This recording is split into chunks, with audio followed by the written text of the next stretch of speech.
What if you found the ultimate diet plan? A diet plan where you could eat whatever you liked, but instead of getting fatter, you found yourself getting slimmer, feeling better, feeling full of energy, and not having to give up all the foods that you love. Well, hi, my name's Chris, and this is Jenny. Hi. And we're the authors of a forthcoming book called The Ultimate Diet Plan, How to Eat What You Want and Not Get Fat. And I will pass this over to Jen to say, in what way is the Ultimate Diet Plan different from all the other diets that are out there on the market? Well, it's very different for lots of reasons, but the first reason that it's different is because it's your plan. It's designed by you, and we take you through the design process over 21 days in 7 steps. You can sign up for our email course to do that. There are 7 steps, and you kind of move through them, and as you go through, you work out your own plan to get where you want to be. You have to know that you want to change, because if you're happy being the weight you are, you wouldn't be watching this, I wouldn't think. But it's really important you get in touch with what you want to become, and then we can show you how to build a plan that will get you there in the way that's right for you. It's not a one-size-fits-all thing, a diet. Like right, it's a tailor-made diet plan, and that's why we think it works so effectively. We follow it ourselves, we practice it ourselves, and although we're not paragons of brilliance or excellence in any way, we have 128 years of experience between us, and we actually live a very enjoyable lifestyle where we eat out every night, and we both like wine. I drink a bottle an evening. I also like burgers, so we really do aim to deliver on this promise that this is an unusual diet plan. And today we're going to be covering the first step of 7 steps. These are all psychological steps. We're teaching 1 a day. We hope to get through in about 6 or 7 minutes, and so you really don't need more than about 15 minutes a day to learn the 7 steps which constitute the process by which you shift your mindset and become what we sometimes call inner slim, the state of mind that leads you becoming naturally slim without effort. And so Jen will explain, if she would, this step 1. It's a magical and wonderful quality of the mind, and she will explain what it is. Right. Well, it begins with your imagination, and you need to get really, really in touch with what it is that you want to become. And it may be that you don't like where you are. It may be that you really want to become something different. Whatever it is, it's terribly important that you focus on where you're going. Because we do know that there are people who agonize about what they don't like about their situation, and it's really, really important to switch that into, it may be the corresponding benefit. It may be that if you just find that you're always feeling uncomfortable and heavy and your clothes don't fit, that if you do lose some weight, and that you'll just find all of those things automatically solved. It may be that you're as Jen's suggesting, that you're after something altogether different. It's what's really important for you. It may be that you want to lose weight because you're worried about setting a bad example, maybe to your kids or your friends or whatever. There are so many different reasons, and that is why we're going to suggest to you that you do it today. We're going to look at the things. Ask yourself really honestly, what is important to me about becoming fitter, losing weight? Why do I want to do this? Where am I headed? What vision am I trying to achieve? Is that right, Jen? Absolutely is. And although this first step is all about imagination, it's about imagination that you can believe in, and therefore you need to focus your attention on where you're going. So yes, there may be social things that you want to change, people putting pressure on you, maybe for your kids.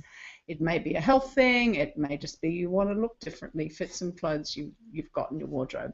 Could be any number of these things, but whatever it is, you want to find something that would be meaningful outcome for you in the next 30 days.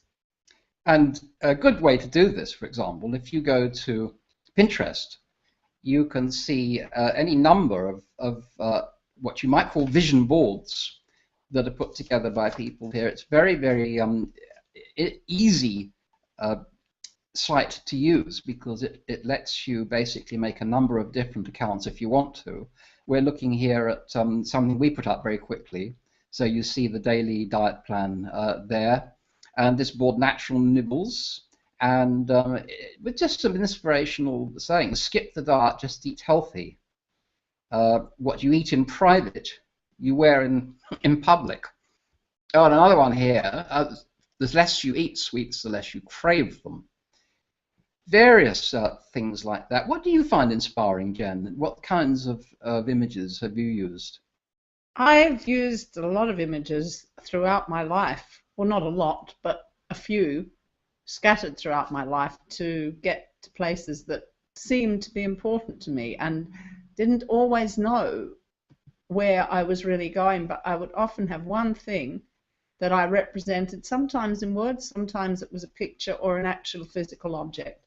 And those touchstones in my life have taken me a really long way.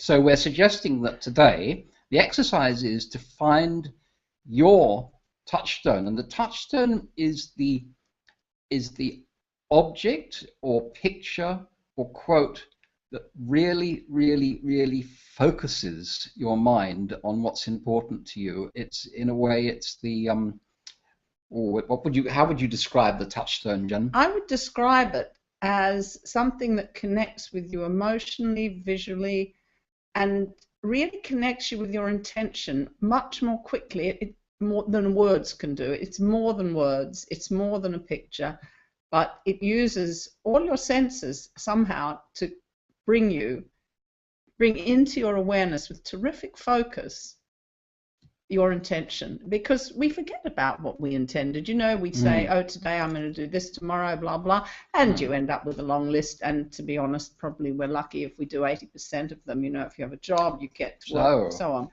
A touchstone, I'm just thinking of one that you had. It's not a weight loss one, but when we were both working in office jobs at the BBC and I was editing films and Jenny was working as a manager there, and basically we both wanted to leave early so that we could travel the world, and you found a pebble, did you not, in Nice? Well, yes. The very first time, Chris and I have lived in Nice for about 12 years off and on, and about, I guess, around 20 years ago now it would be, we went on our first holiday to Nice. I think we found a cheap flight, and we were there for 10 days in November when all the guidebooks said don't go to Nice in November, it rains. Well, I can promise you we had 10 gorgeous days. Fantastic days. Maybe 8, I think perhaps. And you took this pebble back, didn't you? I picked the pebble up on our last day there, and I think it was actually in Italy, but I had found it in my pocket when I got back